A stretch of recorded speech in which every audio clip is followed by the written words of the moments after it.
राधे राधे प्यारे बच्चों। आज जो है इस सेशन में हम चर्चा करेंगे क्लास 10th के मैथमेटिक्स के बारे में चर्चा करेंगे। जैसा कि हमने 1.2 के कुछ क्वेश्चन नंबर 1 से लेकर 2 तक के क्वेश्चन हमने पिछले सेशन में करवा दिए थे। अब हम बात इस सेशन की करते हैं, तो इस सेशन में हम 1.2 के क्वेश्चन संख्या 3, 4, 5, 6, 7 यानी 7 तक ये सारे क्वेश्चन कंप्लीट करवा देंगे। तो आप लोग शुरू से अंत तक बने रहिएगा और वीडियो को ध्यान से देखना है। आप लोग यदि यार 20 से छोड़कर जाना चाहते हैं तो अभी चले जाइए, अन्यथा यदि पढ़ने के उद्देश्य से आए हैं तो इस वीडियो को शुरू से अंत तक देखिएगा और बहुत ही ध्यान से सारी चीजें समझिएगा, ठीक है। तो चलिए भैया हम बात करते हैं पहला क्वेश्चन। तो पहला क्वेश्चन पढ़ देते हैं। जैसा कि क्वेश्चन लिखा है, अभाज्य गुणनखंड विधि द्वारा निम्नलिखित पूर्णांकों के एलसीएम व एचसीएफ ज्ञात कीजिए। जबकि क्वेश्चन संख्या दी हुई है 2, 15 और 21। दूसरा दिया है, ये दिया है। पहला हम सॉल्व करते हैं। तो पहला क्वेश्चन नोट कर लेते हैं। 12, 15 एंड 21। ध्यान देना, हम इसका क्या निकाल लेते हैं, अभाज्य गुणनखंड। क्योंकि हमने बताया था अभाज्य गुणनखंड कैसे निकाला जाता है। तो सबसे पहले 12 का निकालते हैं, ठीक है। 12 का निकालते हैं तो 2 के पाड़ा में 2 6 का 12। इसके बाद अब 6 का कराते हैं तो 2 3 6, 3 एक कम 3, तो ये हो गया। इसके बाद अगले का कराते हैं 15 का, तो 15 का कितने से होगा, 2 से होगा नहीं, ठीक है। क्योंकि यहाँ पर लास्ट में कैसे संख्या आई है, विषम संख्या, तो 2 से होगा नहीं। 3 से देखते हैं, 55 15 चला जा रहा है, 5 एक कम 5, ये हो गया। अब 21 का कराते हैं तो 21 भाई 2 से होगा नहीं, किससे होगा, 3 से। 3 7 21, 7 एक कम 7, ये हमारा गुणनखंड निकला है इस प्रकार से। अब हम लिखेंगे 12 इक्वल टू, यहाँ लिख देना बेटा हल, ठीक है, हल, ठीक। तो यहाँ पर किससे क्या लिख सकते हैं, 2 इंटू 2 इंटू 3। और इसके अलावा इस 13 को क्या है, सॉरी 15 को हम क्या लिख सकते हैं बेटा, 15 को 3 इंटू 5। इसके बाद और 21 को क्या लिख सकते हैं, 3 इंटू 7। अब बेटा ध्यान देना, जो कॉमन होता है, ठीक है, बिल्कुल ध्यान से एक बार फिर से इस बात को हम क्लियर करवा दें। क्लियर क्या बात, हमने क्या कहा, इन तीनों में जो चीजें कॉमन आ रही हैं उसे एचसीएफ बोलेंगे, यानी मासा बोलेंगे। तो ध्यान से समझना। इसके बाद कॉमन होने के साथ जो कॉमन रहे वो तो लिखा ही जाएगा, इसके साथ साथ में जो एक्स्ट्रा आएगा उसको भी लिखना है। तो इसी विधि को हम एलसीएम कहते हैं, यानी लासा कहते हैं। समझ में आ गई बात। अब देखो बात करते हैं। तो यहाँ पर भैया सबसे पहले यदि यार हमें निकालना है क्या बेटा, इसका हम निकालते हैं एलसीएम, ठीक है। एचसीएफ पहले ले लेते हैं, एचसीएफ। भैया ध्यान दो, भैया इन तीनों में जो कॉमन क्या चीज आ रही है, देखो ध्यान देना, बहुत ध्यान से समझना। कॉमन क्या मिल रहा है, क्या क्या मिल रहा है, 3 कॉमन मिल रहा है। सब में 3, तीनों में 3 3 मिल रहा है ना। तो यहाँ पर एचसीएफ कितना आएगा, 3 आएगा। एचसीएफ कितना आएगा। लेकिन एलसीएम में क्या होता है, इसको भी ध्यान देना। एलसीएम जैसा कि हम बता चुके हैं पिछले वीडियो में, यदि पिछला वीडियो देखा है तो सारी चीजें क्लियर हो जाएंगी। लेकिन फिर भी हम जो है इस वीडियो में ऐसा कुछ नहीं करने वाले कि तुम सोचो कि जो है उसमें बता दिया है तो इसमें समझाएंगे नहीं, बिल्कुल ध्यान से समझना। अब देखो ध्यान देना, ये जो 3 कॉमन मिला है, ठीक है, ये जो 3 कॉमन मिला है इसे लिख लेते हैं। अब जो शेष बचा है उसे लिख लेते हैं। तो यहाँ पर 2 इंटू 2, 2 ये हो गए, 2 इंटू 2। अब इसका काम खत्म। अब इसको में देखते हैं, इसमें 5 बचा है, गुणे 5 लिख देते हैं। इसमें इसका भी काम खत्म, इसका काम खत्म। अब इसमें 7 बचा, इसको भी लिख लेते हैं, ठीक है। अब सबका गुणा करा देते हैं। तो गुणा कराओ भैया, एलसीएम इज इक्वल टू 3 2 जा 6, 6 2 जा 12, 12 5 जा 12 5 60, सारा 60, 7 6 42, 420 आएगा, ठीक। तो एलसीएम कितना आएगा, 3 आएगा। और एचसीएफ जो आएगा 3 आएगा, एलसीएम आएगा 420। बेटा इसको नोट कर लीजिए, हम थोड़ा वाटर। अगला क्वेश्चन है, सेकंड नंबर क्वेश्चन है, ठीक है ना, सेकंड नंबर। तो कितना है 17, 23 और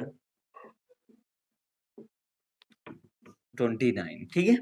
अब देखो ध्यान देना, वैसे सेम टू सेम करना है, यहाँ लिख देते हैं हल, कराते हैं 17 का 17 का, तो 17 1 जा 17, 17 कम 17 और किसी से जाएगा नहीं।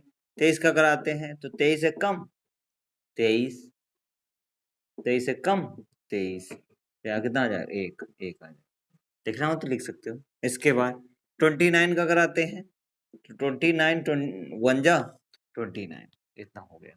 अब इसको लिख कैसे सकते हैं, देखो ध्यान देना, जैसे 17 को हम लिख सकते हैं 17 इंटू 1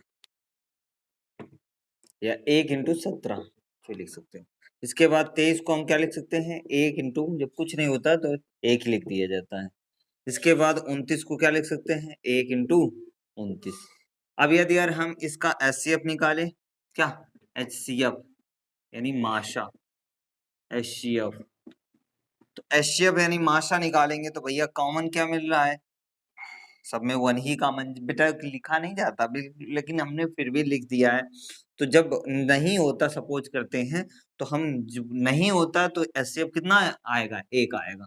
तो यहाँ पर क्या भैया इनमें से मतलब एक ही सब में कॉमन है, बाकी तो कुछ कॉमन है नहीं इस कारण से। अब इसके बाद एलसीएम, ठीक है, एलसीएम इज इक्वल टू कितना आ जाएगा, तो एलसीएम 17 इंटू 23 इंटू 29, ठीक है, इन सबका मल्टीप्लाई करा देते हैं। तो भैया इन दोनों को मल्टीप्लाई करा देंगे, एलसीएम इज इक्वल टू कितना आ जाएगा, गुणा करा दे 17 इंटू 23, तो 7 21 2 हासिल।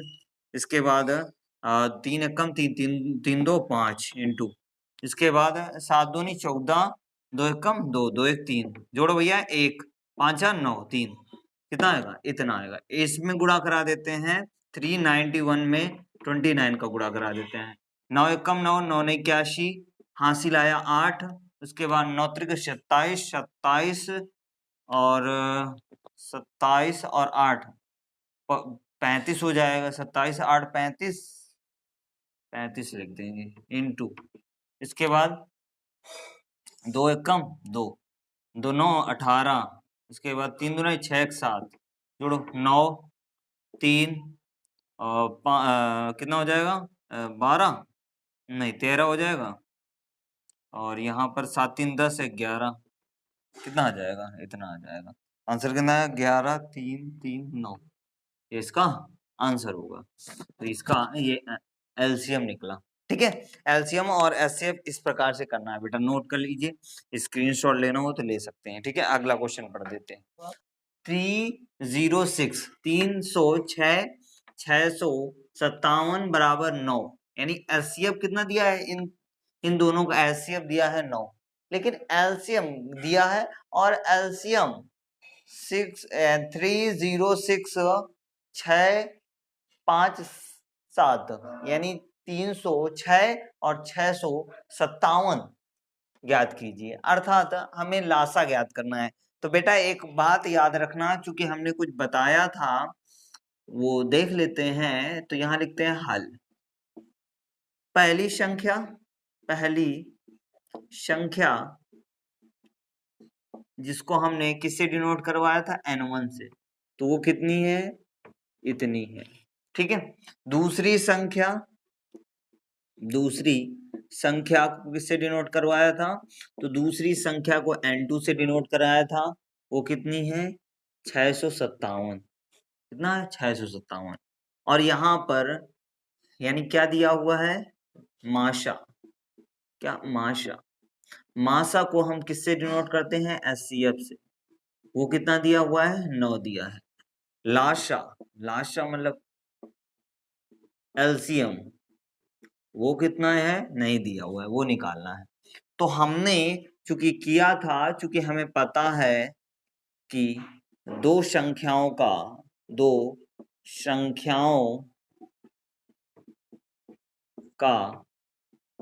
गुणनफल बराबर एलसीएम इंटू एचसीएफ, ठीक। तो दो संख्याओं का गुणनफल कितना है? तो हमने एक बताया था formula n1 into n2 is equal to LCM into HCF. ठीक, अब इसको देखो सॉल्व करते हैं।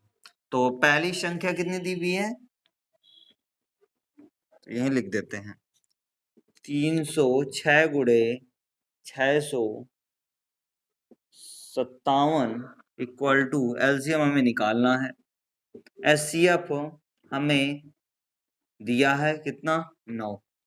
अब ये इधर गुणा में है, इधर जाएगा तो ये भाग में हो जाएगा, तो इसको हम भाग में बेच देते हैं। तो लिखते हैं सबसे पहले एलसीएम इज इक्वल टू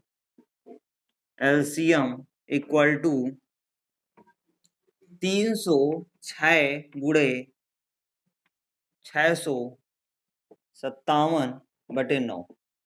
ठीक, बटे 9। अब देखो 9 का भाग कराते हैं, 9 एक कम 9, इसके बाद 963 बचा कितना, अरे भाग करा लो 9 का, 6 5 7, तो 963 घटाएंगे बेटा, 2 आएगा 27 हो जाएगा। अब ये तो 0 हो गया। अब 9 का पढ़ा पर 27 अर्थात 73 बार में जाएगा। कितनी बार में? 73 बार में जाएगा। तो यहाँ पर कितना आ जाएगा, एलसीएम इज इक्वल टू 306 गुणे 73, 73 का गुणा इसमें करा दो 306 में, 73 का गुणा, तिछंग 18 एक हासिल, इसके बाद लिख देंगे चूंकि 0 है, उसके बाद 3 त्रिक 9 इंटू 7 छंग 42 4 हासिल, उस 4 वैसे ही लिख देते हैं चूंकि 0 है, इसके बाद 7 त्रिक 21, जोड़ो भैया 8 3 और 9 में 3 जोड़ो बेटा, 9 में 4 जोड़ेंगे कितना आएगा, 13 आएगा। इसके बाद ये 2 और ये कितना आ जाएगा, 22,338। कितना आएगा, 22,338। आंसर कितना आएगा, एलसीएम कितना आएगा, एलसीएम बराबर आएगा 22,000, कितना 22,338। ये हमें निकालना था बेटा, नोट कर लीजिए, इसको भी स्क्रीनशॉट लेना हो तो ले सकते हैं। ठीक है, अगला क्वेश्चन पढ़ देते हैं, अगला बोर्ड पे नोट, थोड़ा बहुत ध्यान देने योग्य है। यदि इस क्वेश्चन को ध्यान से नहीं समझा तो ये क्वेश्चन आने वाला नहीं है। तो पहले क्वेश्चन हम ध्यान से पढ़ देते हैं।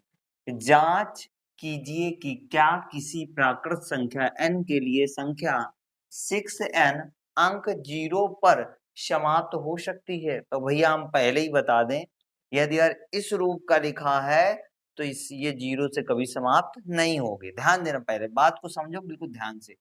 यदि और हम सपोज करते हैं, पहले हम समझा देते हैं फिर इसको बाद में इसकी थ्योरी लिखेंगे। तो हम यदि और सपोज करते हैं 2 इंटू 5 लिखते हैं के पावर n लिखते हैं, तो भैया ध्यान देना, गुणा कराओ 3 दुनाए 5 दुनाए 10, 10 के घाते n, अर्थात जो इसके अंक है, ठीक है, संख्या का जो अंक है वो कहाँ पर समाप्त हो रहा है, 0 पर समाप्त हो रहा है। ठीक है, प्राकृत संख्या n के लिए संख्या 6n अंक 0 पर समाप्त हो, तो ये भैया तो 0 पर समाप्त हो जाएगा। वाई, क्यों? तो इसका रीजन ये है कि यहाँ पर जो है इन दोनों का गुणा कराने से 5 दुनाए 10 आया कि नहीं आया। लेकिन यहाँ पर यदि हम लिखें 6 के घाते n को हम ऐसे लिख दें 3 इंटू 2 के घाते n, तो भैया इन दोनों का यदि यार गुणा कराएंगे तो किसी भी कंडीशन में यहाँ पर 0 नहीं आएगा। लेकिन फिर भी इसकी जो यानी व्याख्या है वो तो देनी पड़ेगी। तो इसकी व्याख्या ध्यान से समझना क्या क्या है उसको हम समझते हैं, यहीं से निकालते हैं। देखो तो क्वेश्चन से ही पहले हम सबसे पहले इसका लिखते हैं, यहाँ लिखते हैं हल, यहाँ लिखते हैं 6n का अभाज्य गुणनखंड, अभाज्य गुणनखंड, गुणनखंड। तो इसका अभाज्य गुणनखंड अभी जैसा कि बताया था कि हम इसे क्या लिख सकते, 3 इंटू 2 के घाते n, इस रूप में लिख सकते हैं। ठीक है, ये बात क्लियर हुई। अब देखो स्पष्टीकरण देना पड़ेगा। स्पष्टीकरण कुछ इस प्रकार से है कि जब क्या, जब कोई प्राकृतिक संख्या, ध्यान देना, प्राकृतिक संख्या, ध्यान देना, प्राकृतिक वो यहीं से लिखेंगे, इसी से अलग से कुछ नहीं लिखेंगे। जब कोई प्राकृत संख्या या प्राकृतिक संख्या, प्राकृत संख्या, ठीक है, प्राकृत संख्या जो जो शून्य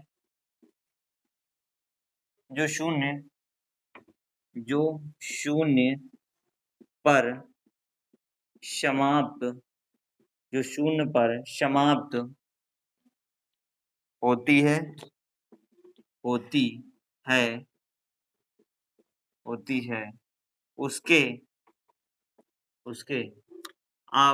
उसके जो अभाज्य गुणनखंड होते हैं, अभाज्य गुणनखंड वो किस रूप के होते हैं? जो संख्या शून्य से समाप्त होती है। जो संख्या शून्य से नहीं समाप्त होती है तो वो तो भैया अभाज्य गुणनखंड का ये रूप होता है। जो संख्या हमने एक्सप्लेनेशन दिया, जब कोई प्राकृत संख्या जो शून्य पर समाप्त होती है उसके अभाज्य गुणनखंड किस रूप के होंगे? तो अभी हमने बताया था क्या 2 into 5 लिख सकते हैं या 5 into 2 लिख सकते हैं कि नहीं लिख सकते? गुणा कराओगे 10 आएगा, उतने समय बताया था। तो 10 के लास्ट में अभाज्य गुणनखंड के लास्ट में क्या आया था? प्राकृत संख्या कितना आया था भैया? तो यहाँ पर शून्य आया था, है ना, शून्य आया था। तो इतना हो गया, ठीक है। इतनी बात के रूप का होता है, इतनी बात क्लियर हुई। अर्थात जब कोई प्राकृत संख्या जो शून्य पर समाप्त होगी या समाप्त होती है उसके अभाज्य गुणनखंड कुछ अलग ही होते हैं, वही नहीं होता है, क्योंकि ये अभाज्य गुणनखंड तो है नहीं। क्यों भैया? है, बट यहाँ शून्य से समाप्त नहीं होगी। समस्या तो यही है, ये शून्य से समाप्त नहीं होगी, यहाँ 6 आ जाएगा, तो भैया इसका गुणनखंड कराने के बावजूद भी शून्य से समाप्त नहीं होगा। ये बात समझ में आई कि नहीं आई? अब देखो ध्यान देना, इतना लिख दिया। अब इसके बाद लिखेंगे अतः, क्या लिखेंगे? अतः जो हमने क्या किया था, अतः उसी को हम वो लास्ट का लिख देते हैं। क्या लास्ट का लिखते हैं? तो लास्ट में हमें बताना होगा कि 6n क्या 6n शून्य पर समाप्त नहीं हो सकता है, यानी शून्य पर समाप्त नहीं हो सकता है। तो यहाँ अतः 6n शून्य से 6n शून्य पर, ऐसे यहीं से लिखते हैं, शून्य पर समाप्त नहीं हो सकता, शून्य पर समाप्त नहीं हो सकता,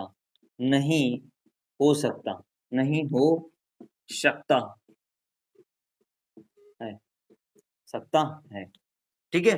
तो यहाँ लिख देंगे इति सिद्धम, क्या? इति सिद्धम। तो भाई हमने सिद्ध कर लिया, कर लिया कि यदि और संख्या होती 2 into 5 तो ये शून्य पर समाप्त होती, लेकिन यदि यार 2 into 3 यानी 6 के पावर n होगा तो वो संख्या कभी भी शून्य पर समाप्त नहीं होगी। तो इतनी बात क्लियर हो गई, ठीक है बेटा। स्क्रीनशॉट ले लीजिए, अगला क्वेश्चन पढ़ देते हैं, ठीक है। अगला क्वेश्चन क्या है? व्याख्या कीजिए 7 गुणे 11 गुणे 13 प्लस 13 और 7 गुणे 6 गुणे 5 गुणे 4 गुणे 3 गुणे 2 गुणे 1 प्लस 5, ठीक है। भाज्य संख्या है, क्यों?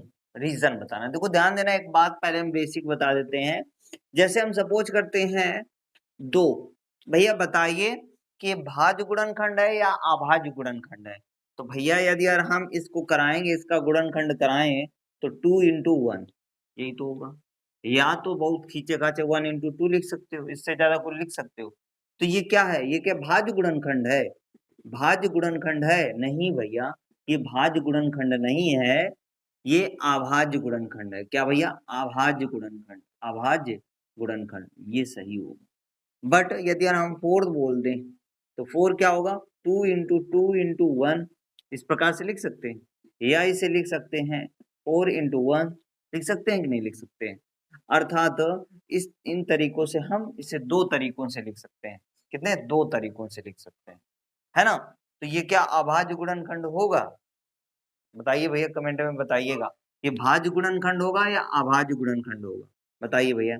जैसे हम बात करते हैं 8 की बात करते हैं तो इसे 2 into 2 into 2 लिख सकते हैं, और यदि अगर जो है इसे हम 4 into 2 भी तो लिख सकते हैं, या 2 into 4 भी तो लिख सकते हैं। लिख सकते हैं कि नहीं लिख सकते हैं? तो एक बात याद रखना, वह संख्या जो स्वयं से भाग हो, जिसका स्वयं से भाग हो या तो 1 से भाग हो, वो अभाज्य संख्या कहलाती है।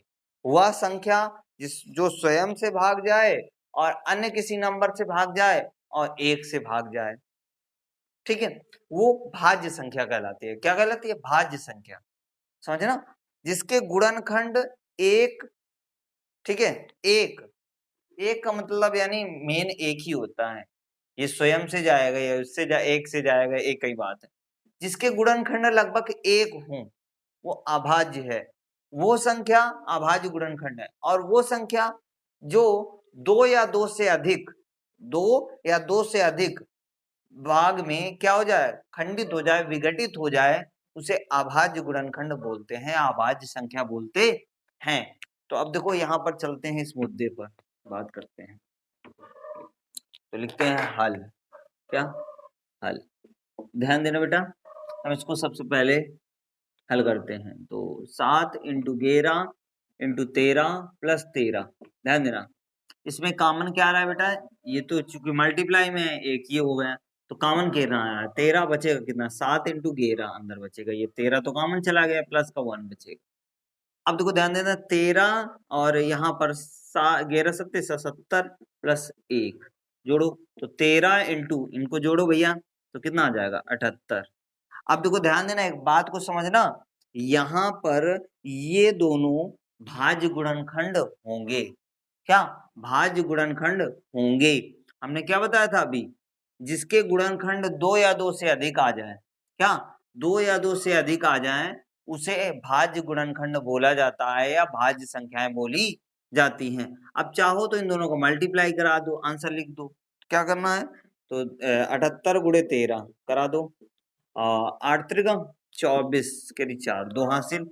इसके बाद 7 त्रिक 21 21 2 23 इंटू 8 7 जोड़ो भैया, 4 आएगा, 8 3 11 हो जाएगा और 7 2 9 9 1 10 हो जाएगा। कितना आएगा आंसर, 10 1 4, ठीक है, कितना आएगा, गुणा करा सकते हो, ये तो चीजें कॉमनली हैं। इसके बाद इसको हम हल करते हैं, तो यहाँ पर लिखेंगे क्या, यानी कितनी होंगी, 2 अभाज्य संख्याएं होंगी, सॉरी 2 भाज्य संख्याएं होंगी, 2 भाज्य संख्या हैं, यानी 2 संख्याएं क्या है, भाज्य हैं, ये लिख सकते हो, अतः 2 संख्याएं भाज्य हैं, ठीक है। अभाज्य की बात करें तो इसमें कही तो अभाज्य संख्या क्या है, तो भैया अभाज्य संख्या क्या है, 1 है। क्या है, 1 है अभाज्य संख्या, 1 कौन वाला 1, ये वाला 1, ठीक है, लेकिन लिखा नहीं जाता। अब इसको बात करते हैं, 7 × 6 × 5 × 4 × 3 × 2 + 2 × 1 + 5। अब भैया इनमें कॉमन क्या आ रहा है, तो भैया इसमें कॉमन आ रहा है 5, अंदर बचेगा क्या, 7 × 6 × 4 × 3 × 2 × 1 + 1, ध्यान देना, तो 5 इंटू, अब देखो ध्यान देना, इनका गुणा करा देते हैं, 2 1 2 3 6 6 को 24 24 और 7 42 42 × 24, तो 4 दूनी 8, उसके बाद 4 चौको 16 इंटू 2 दूनी 4 और 4 दूनी 8, जोड़ेंगे भैया 8 आएगा, 10 हो जाएगा, 9 1 10 हो जाएगा, कितना आ जाएगा, 1008, इतना आ जाएगा, ठीक है। अब देखो इसमें भी भैया वही सेम प्रक्रिया लागू होती है। क्या, वही सेम प्रक्रिया, हमने क्या बताया था, जब दो संख्याएं, कोई दो संख्या हो तो उसे भाज्य गुणनखंड बोला जाता है या भाज्य संख्या बोला जाता है। गुणा करा लो, तो यहाँ लिख देंगे वही चीजें जो इसमें लिखी थी, अतः 2 भाज्य संख्याएं हैं, ठीक है, अतः 2 भाज्य संख्याएं। तो यहाँ पर क्या हो जाएगा, गुणा कराओ, 8 5 40 0, है ना, 8 5 40, यहाँ 0 आएगा, यहाँ कुछ नहीं है तो 4 लिख देंगे, 0 लिख देंगे, 5 1 5, ये हमारा आंसर आ जाएगा। तो यहाँ भी लिखेंगे, अतः 2 भाज्य संख्या है, ठीक है। तो 2 भाज्य संख्या है, यही हमें विस्तार से बताना था, यही हमें समझाना था, तो हमने बताया था भाज्य संख्या पहले ही बता दिया था।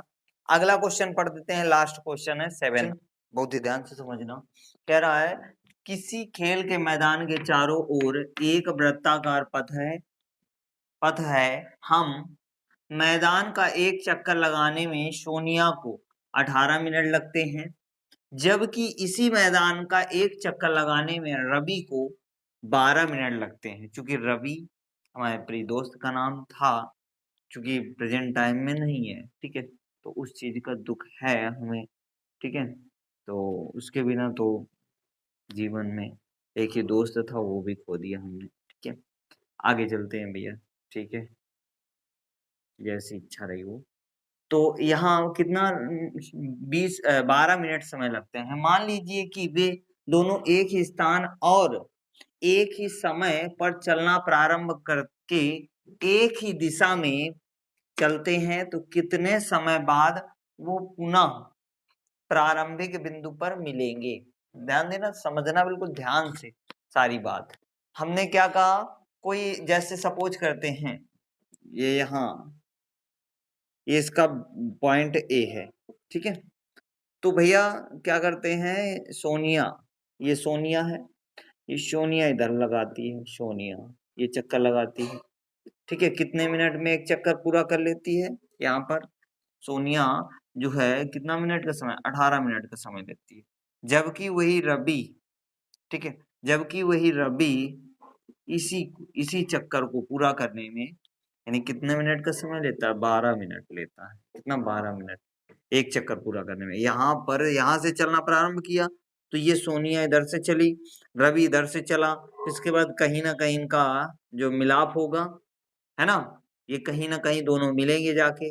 अब फिर उसके बाद फिर, लेकिन हमें क्या ज्ञात करना है, यहाँ ए से जहां से प्रारंभ किया था, ये दोनों कितने समय बाद ये यहाँ पर मिलेंगे, यानी कितने समय बाद ये यहाँ पर मिलेंगे, तो यही हमें निकालना है। जब ये क्वेश्चन कह दे कितने समय बाद पुनः प्रारंभिक स्थान पर मिलेंगे, उसका मतलब हमें क्या निकालना है, एलसीएम। क्या निकालना है, एलसीएम। ध्यान देना, एलसीएम। सवाल तो बहुत लंबा चौड़ा है, लेकिन है कुछ नहीं सवाल में, हमें एलसीएम निकालना है, हल कर लेना है, आंसर आ जाएगा, ठीक है। यहाँ निकालते हैं, सबसे पहले 18 का निकालते हैं। तो यहाँ लिख देते हैं हल, चित्र बनाना नहीं, हमने समझा दिया है, बना सकते हो समझने के लिए। 18, ठीक है। 18 का हम गुणनखंड कराते हैं, तो 2 नहीं, 18 3 त्रिका 9, 3 एकम 3, ये हो गया। इसके बाद हम 12 का निकालते हैं, तो 2 6 का 12, 3 2 तिहाई 6, 3 एकम 3, इस प्रकार से होगा, ठीक है। अब देखो ध्यान देना, इसको हम 18 को क्या लिख सकते हैं, तो 18 को हम लिख सकते हैं 2 इंटू 3 इंटू 3, और इसको हम क्या लिख सकते हैं, 12 को 2 इंटू 2 इंटू 3। ध्यान देते हैं, पहले बेटा कॉमन क्या आ रहा है, 3 कॉमन आ रहा है, तो एलसीएम निकालना है, क्या, एलसीएम। एलसीएम निकालते हैं तो 3, अब शेष जो बचा 2 इंटू 3 इंटू ये 2 बचे हैं, 2 इंटू 2, ठीक। अब गुणा करा देते हैं, तो 3 दुना 6, 6 9 में 54, और 54 को गुणा 2 में करा देते हैं, 54 गुणे 4, है ना, 2 दूनी 4, तो 4 चौको 16, 4 पंच 20, 20 और 1 21, कितना आ जाएगा, 216 मिनट। अर्थात 216 मिनट बाद ये दोनों प्रारंभिक स्थान पर यानी बिंदु ए पर ही आकर मिलेंगे।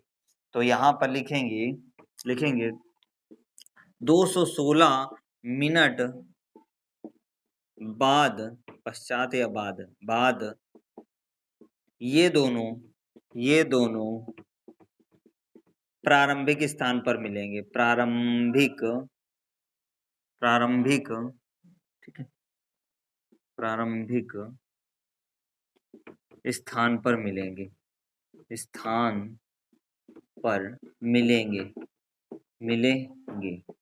ठीक है। तो आई होप यहाँ तक क्लियर हुआ होगा।